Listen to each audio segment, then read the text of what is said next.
What's the meaning of babushka?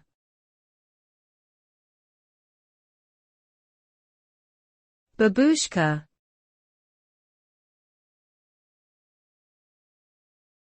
Babushka.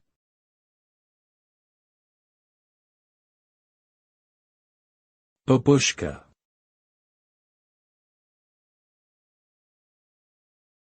Babushka.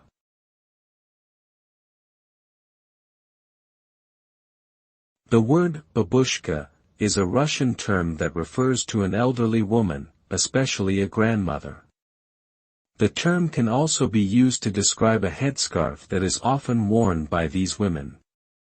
In popular culture, the term has been used to refer to a series of dolls that fit inside one another, known as matryoshka dolls.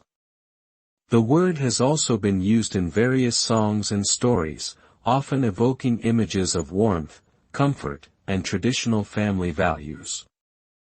Overall, babushka is a term that connotes respect for the elderly and a connection to Russian cultural heritage.